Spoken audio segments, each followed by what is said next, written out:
Welcome to the Writer's Press, pressing you as writers in the time it takes to make coffee.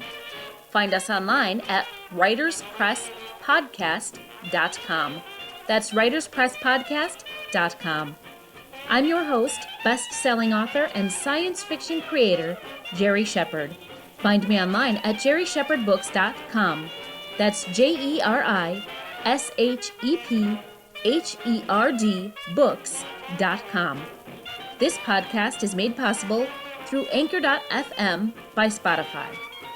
We are in Season 1 of the Writer's Press, which is all about individual story elements or writing steps.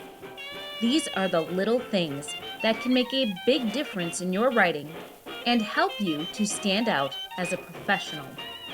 Enjoy this week's episode and press on, my friends.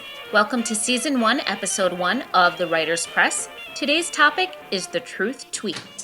I know all of us have those experiences in our lives when we are feeling particularly passionate. Maybe we are head over heels in love. You've just met somebody, sparks are flying, all sorts of things are going on in your head. You could go without sleep for days because you are just on such a high with this person.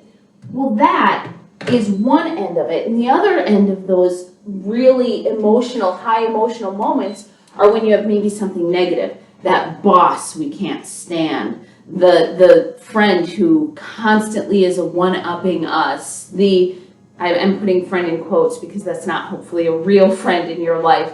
The person who just constantly does things wrong, but even though they are always doing wrong, they somehow get away with it and they somehow get everything that they deserve. All of those negative things that also make us really, really passionate with emotion. Now, as writers, there's that whole saying of don't piss off a writer, they'll kill you in their next novel. But let's be honest, we kind of don't really want to expose necessarily our lives in our fiction because guess what? We are only living one life. And if that's what all of our fiction is just our one life, then our audiences are really not going to be that excited with what we're writing and what we're bringing them. So you want to take a truth tweak because one side of this is to say, hey, you know what? I'm not going to write about that. It's too close to home. So-and-so is totally going to know it is about them. The other side of that is to just put it out there anyway.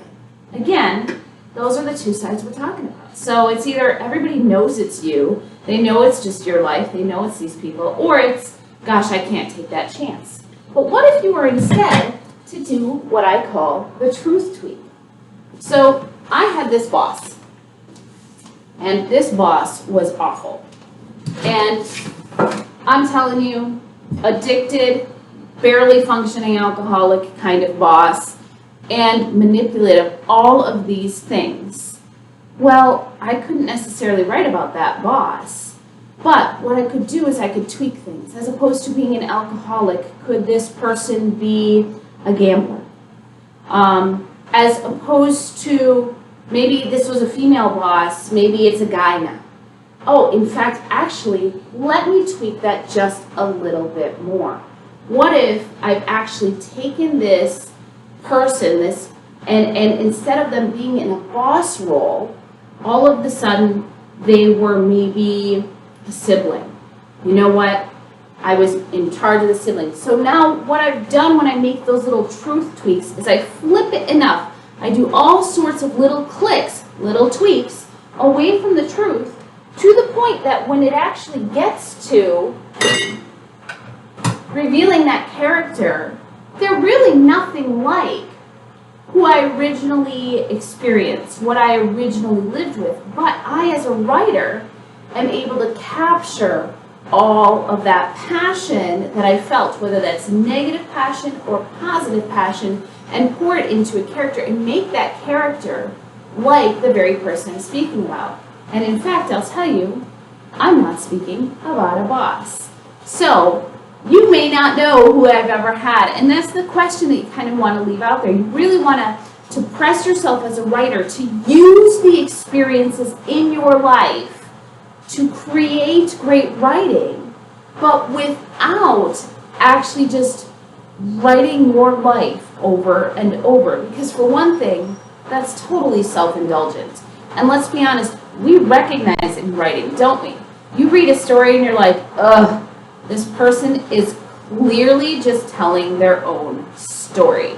And they're making themselves out as both the victim and the hero in this story. It's annoying. It's awful. And so you don't want to retell your own story over and over again. But you don't want to neglect all of those experiences that you've had that can enrich your writing. So that's what the Truth Tweak is really all about. The next piece, I kind of commented on, all right, well, you have that experience that you have and you want to create that person. So you're going to tweak away the relationship. Let's be honest, when we have these passion experiences, whether they are positive or negative, we imagine, don't we? As writers, you're in your head and you're thinking about, hey, this is what I totally want to say to this person.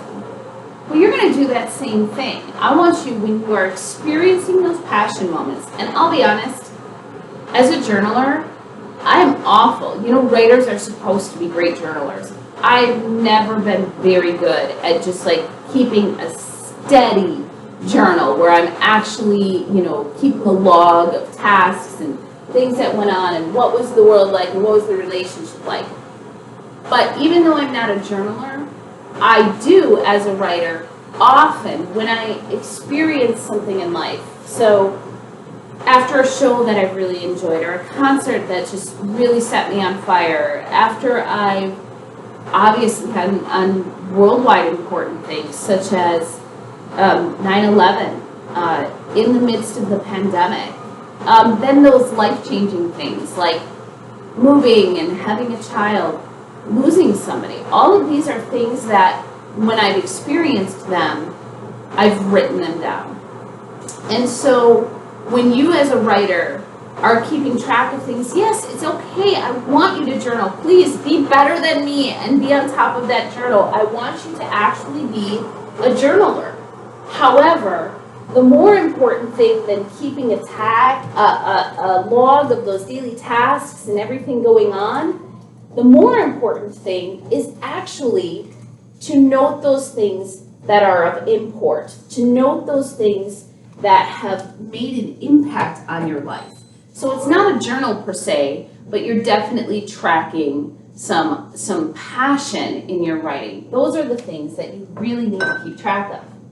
Now, when you do those journaling, I want you to think of things a little bit differently. Note things differently, because as writers, we're supposed to have different kinds of observations than the observations that the average person has. For instance, right now, I'm smelling my coffee, and when you think about coffee, what is the first thing that comes to mind? It's that scent. It's that scent. It's wonderful. It's deep. It's rich. You know, it travels far. It's distinct. When you talk about the smell of coffee, people know exactly what that is, and they say, oh, yeah, I got that. I'm all about coffee in the morning. Ooh, the smell of coffee in the morning. Well, do you know how many writers in the world have probably written about the smell of coffee or the smell of bacon, for that matter, in the morning? It's not unique. So instead, when you're tracking these things in your journaling, in your passion pieces that you're writing about, think about writing them in a different way. So if I was writing about coffee, for instance, I might be saying, instead of talking about the smell, I might talk about when I make it in the French press, you know, the kind of foam that forms over the top. And I might say, oh, this, you know, frothy, rich, like chocolate-covered foam on top of the deep, dark coffee. Now I'm talking about other things that people go, oh yeah, wait a minute, that's true. This writer pointed it out. I would have gone to the scent of the coffee, but no, wait a minute, those things are true about coffee too. So I want you to take those moments in your life that are the passion moments. This is my timer, by the way, for my French press. I want you to take those passion moments, and I want you to think about journaling them with the observations of a writer. What can I write about those moments that are different? So I've had that really bad day at work. Let's say the boss, you know, came in and was just all on my ass, and it was all about what other people were in charge of, stuff that I had no control, but I was the point person, and therefore I got the whole wrath. And at the end of the day, I'm just feeling it. I'm like, oh my gosh, this is my quitting speech. This is my walk-in speech. I've got it. I'm writing it in my head. And so I'm actually, when I get home, I'm going to write that. But when I write that, and when I'm focusing on that boss, instead of thinking about, all of these things that are easy to point out, like the pointing finger and the spittle coming out of his mouth, I might focus on something really different. I might say, I'm not going to point out the vein that comes out of his forehead, because you know what? All of those things I just told you are things that you guys know you could talk about probably with a yelling boss. Instead, I might focus on the fact that maybe his child's picture was on the desk. And so I'm going to be like, it felt like as I was sitting in front of him, he was yelling at this child, and this is his own child. Like, how could he speak to another human being this way in front of his child? That might be the observation that I choose to make. And if I make that observation, I'm all of a sudden bringing that again to light for my audience. I'm pressing a little bit further. That's the idea here. We want to press ourselves. Press yourself beyond the boundaries of what everybody else can see and think and hear and do. When you do that, you're going to create a better piece. So, truth tweaks. 2 portions to this. You want to actually truly capture the experiences and the relationships and the things in your life that are going to drive you as an artist and as a writer to create. Yes, capture them. It's okay to write about them. So make sure when you're capturing them, you're actually going to capture them in such a way that you are doing some unique observations. You don't want it to be a journal, a log of events. You want it to be something that's really capturing all of that writer's observation. Second thing, once you've captured it, you're going to take that same thing and you're going to tweak it. Tweak the relationship, tweak the circumstances, tweak the roles of the people. Maybe you're in charge in this situation, the other person's not. Tweak the genders. Maybe you do a gender flip. A male becomes a female becomes a male. Something that just kind of gives them a little different role. You can even tweak the whole overall circumstance of why these people are together. So if you capture all of that passion, do so with the observations of a writer, then tweak it away from the truth. What you are doing is you are creating very, very realistic situations and characters using your real life experiences without exposing anything that might be uncomfortable. With that said, coffee's done. So good. Thanks for joining me for the Writer's Press. This has been episode 1, The Truth Tweak. Until next time, I'm Jeri Shepherd from JeriShepherdBooks.com, and this has been the Writer's Press podcast, where we press you as writers in the time it takes to make coffee. Find all of our Anchor.fm produced episodes at WritersPressPodcast.com.